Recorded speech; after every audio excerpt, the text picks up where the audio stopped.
Sir, Kiran royal Lakshmi వివాదం చాలా సంచలనం సృష్టించింది. అది అందరికీ తెలిసిందే సార్. అయితే ఈరోజు లక్ష్మిని అంటే బాధితురాలను అరెస్ట్ చేశారు సార్. హ్మ్. అసలు అదేం న్యాయం సార్? బాధితురాలను అరెస్ట్ చేయడం ఏంటి? అంటే బాధితురాలిని అరెస్ట్ చేశారంటే హ్మ్. ఫణికుమారి గారు, బాధితురాలు కోణంలో ఆమెను అరెస్ట్ చేయలేదు. హ్మ్. మీకు కీలకమైన విషయాలు చెప్పాలంటే, ఆమె వాస్తవానికి కిరణ్ రాయలు, లక్ష్మి గారి వివాదం మీకు తెలిసే ఉంటుంది. అవును సార్. సో, కిరణ్ రాయలు ₹1,20,00,000 డబ్బులు తీసుకున్నాడని, హ్మ్. తనతో పాటు కొన్ని రోజులు ఉన్నాడని, సో, ఇప్పుడు తనను మోసగించాడని, డబ్బులు ₹1,20,00,000 ఎగ్గొట్టాడని, ఆమె ఆత్మహత్యా ప్రయత్నం చేసుకున్నారు. అవును సార్. సో, అక్కడి నుంచి వివాదం మొదలైంది. దానికి సంబంధించి 2 రకాల కోణాల్లో మనం ఆలోచించాలి. పాయింట్ 1, ఆయన డబ్బులు తీసుకున్నాడు 1,20,00,000 అనే దానికి ఆధారాలు లేవు. హ్మ్. ఇంకొకటి వీడియో కిరణ్ రాయలు విడుదల చేశారు. నాకు కిరణ్ రాయలకు ఎటువంటి ఆర్థికపరమైన లావాదేవీలు లేవు. అన్నీ ముగిసిపోయినాయి. అంతా కూడా ఏదైతే ఉన్నాయో అవన్నీ కూడా సెటిల్మెంట్ అయిపోయిందని చెప్పి ఆవిడే చెప్పిన వీడియో ఒకటి రిలీజ్ చేశాడు ఆయన. Okay sir. కాబట్టి డబ్బుల విషయం ఇక హ్మ్. No matter. హ్మ్. దాన్ని పక్కన పెట్టాలి. ఇకపోతే ఇల్లీగల్ కాంటాక్ట్ అంటారా? ఆవిడ ఇల్లీగల్ కాంటాక్ట్. ఆమెమి కిరణ్ రాయల్ భార్య కాదు ఆమె. హ్మ్. ఇల్లీగల్ కాంటాక్ట్ ఆమె. ఇద్దరు ఒకళ్ళకొకళ్ళు ఇష్టమై కలిసినప్పుడు అది తప్పు కాదని సుప్రీంకోర్టు కూడా చెప్తా ఉంది కదా. ఇవాళ మీ ఇద్దరికి ఇష్టమైనప్పుడు మాత్రం మీరు కలిశారు. ఇద్దరికి విభేదాలు వచ్చినప్పుడు మీరు ఆరోపణలు చేసి నాకు మోసం చేశాడు, నన్ను అరెస్ట్ చేయండి అంటే చేసేస్తారా? చేయరు కదా. అవును సార్. 2 అది కూడా కొట్టేయాలి. సో, అటువంటిప్పుడు ఆమె చేసిన ఆరోపణలకి ఇంకా 2 ఆరోపణలు కొట్టేసేయాల్సిందే. హ్మ్. దాంట్లో ఇప్పుడు అరెస్ట్ చేసేదానికి ఏం లేదు. కిరణ్ రాయల మీద చర్య తీసుకోవడానికి ఏమీ లేదు. సో, అటువంటప్పుడు ఆమె బాధితురాలు ఎలా అవుతుంది అనేది ఒక ప్రశ్న. హ్మ్. రెండో అంశం. ఇవాళ ఆమెను అరెస్ట్ చేసింది ఈ కిరణ్ రాయల్ ఇష్యూలో ఆమెను అరెస్ట్ చేయలేదు. ఆమె ఆల్రెడీ కిలాడి లేడీ అని చెప్పేసి కిరణ్ రాయల్ ఆల్రెడీ చెప్పాడు. హ్మ్. అందులో ఆయన చెప్పిన అంశాలు ఏంటంటే, జైపూర్‌లో కేసు నమోదైంది, విశాఖపట్నంలో కేసు నమోదైంది, కర్ణాటకలో కేసు నమోదైంది. సో, ఆమె కోసం పోలీసులు తిరుగుతున్నారు. జైపూర్ పోలీసులు అయితే రేపో మాపో అరెస్ట్ చేయబోతున్నారు ఆమెని అని చెప్పారు. సో, జైపూర్ పోలీసులు ఇవాళ వచ్చి అరెస్ట్ చేశారు. ఆమెను చీటింగ్ కేసు కింద, బెట్టింగ్ యాప్స్‌కి సంబంధించిన మోసాల కింద అరెస్ట్ చేశారు. సో, బెట్టింగ్ యాప్స్ కూడా. ఇవాళ మరి ఆ అమ్మాయి ఎవరైతే లక్ష్మి అనే హ్మ్. అమ్మాయి ఉన్నదో, హ్మ్.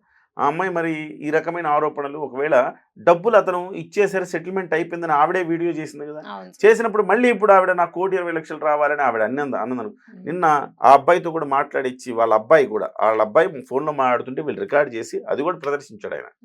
హ్మ్. అంకుల్ మీ తప్పేం లేదు అంకుల్, మీరంతా సెటిల్మెంట్ అయిపోయింది. మమ్మీ ఎందుకు చేస్తుంది ఇలాగా మాకు అర్థం కావట్లేదని వాళ్ళ అబ్బాయి చెప్పిన ఆడియో కూడా ఉన్నది. హ్మ్. సో, ఇవన్నిటిని ఒకసారి పరిశీలిస్తే ఆమె ఆమెమి అమాయకురాలేం కాదు. మోసగింపబడే మహిళేం కాదు.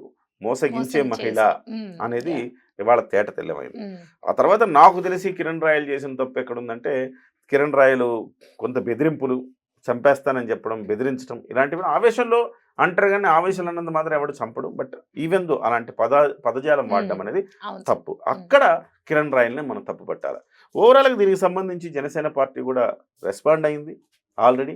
దీని మీద విచారణ జరపాలని కమిటీకి లేఖ రాసింది. హ్మ్. అప్పటి వరకు కిరణ్ రాయల్ పార్టీ వ్యవహారాలకు దూరంగా ఉండాలని చెప్పింది. సో, ఈ రకంగా చూస్తే కిరణ్ రాయల్ చెప్పింది నిజమని తేలింది కదా. అవును సార్. ఇప్పుడు పార్టీకి హ్మ్. పార్టీ ఏం చెప్తుంది? సో, ఈ వివాదం తేలేంత వరకు దూరంగా ఉండమని. అవును. పార్టీ కూడా నువ్వు దోషి అని చెప్పట్లా. హ్మ్. హ్మ్. ఈ వివాదం ముగిసేంత వరకు మీరు దూరంగా ఉండండి అంటుంది పార్టీ. సో, పార్టీ బాధ్యత పార్టీ పోషించింది. ఇతను ఏదైతే చెప్పాడు ఇవాళ ఆమెను అరెస్ట్ చేశారు వాళ్ళ పోలీసులొచ్చి. అంటే కిరణ్ రాయల్ వాదనలో నిజముంది గదా.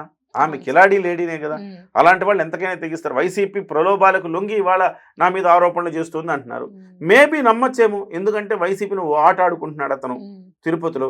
రోజాను గావచ్చు, ఇతర వైసీపీ నాయకుల్ని గావచ్చు, ముఖ్యంగా జగన్మోహన్ రెడ్డి గారిని గావచ్చు. హ్మ్. ఆయన చిట్టిరెడ్డి 2.0 అని చెప్పేసి విపరీతంగా ట్రోల్ చేశారు. హ్మ్. అవన్నీ కూడా ఇప్పుడు సోషల్ మీడియాలో వైరల్‌గా మారాయి. ఇవన్నీ భరించలేక వైసీపీ వాళ్ళు అతని మీద ఒక రకంగా ఈమెను ప్రయోగించి కూడా ఉండొచ్చు కదా అనేది ఇక్కడ వస్తున్నమాట. ఏదేమైనా ఇవాళ ఆమెను అరెస్ట్ చేయడం అనేది, సో, కిరణ్ రాయల్ ఏదైతే చెప్పాడో ఆ కేసుల కింద అరెస్ట్ చేశారో తప్ప ఆమెను ఏదో కిరణ్ రాయల్‌తో ఉన్న సంబంధం గురించో, కిరణ్ రాయల్‌తో ఉన్న లావాదేవీల గురించో ఆమెను అరెస్ట్ చేయలేదు. కానీ ఇటువంటి సంఘటనలు జరుగుతున్నప్పుడు నిజంగా స్త్రీలకి నిజంగా అన్యాయం జరిగితే కనుక ఇవే డౌట్స్ వచ్చేస్తున్నాయి మళ్ళా మీడియాలో. ఆమె నిజంగా జరిగిందా? లేకపోతే ఆమె వెనకాల ఏమన్నా ప్లాన్ ఉందా? అనేది కూడా వస్తుంది. సో డెఫినెట్‌గా అండి. ఇప్పుడు ఆమె ఏమంటుంది, పవన్ కళ్యాణ్ గారు మీరు మహిళలకు అన్యాయం జరిగితే ఊరుకోని అన్నారు కదా. అవును అరే సార్. మహిళలకు అన్యాయం జరిగితే ఊరుకోనంటే ఏదో అమాయకపు మహిళలను హ్మ్. హ్మ్. మాయ మాటలు చెప్పి లోబరుచుకుని ఇవాళ జానీ మాస్టర్ ఉన్నాడండి. జానీ మాస్టర్ కూడా నిజానికి ఆ అమ్మాయిని ఏం మోసం చేయలే. జానీ మాస్టర్ ఆ అమ్మాయి ఇష్టానుసారం కలిసి ఉన్నారు. ఆ అమ్మాయి మైనర్‌గా ఉన్నప్పటి నుంచి, ఆ అమ్మాయి 17 ఏళ్ళు ఉన్నప్పటి నుంచి జానీ మాస్టర్‌తో పాటు తిరుగుతా ఉంది ఆ అమ్మాయి.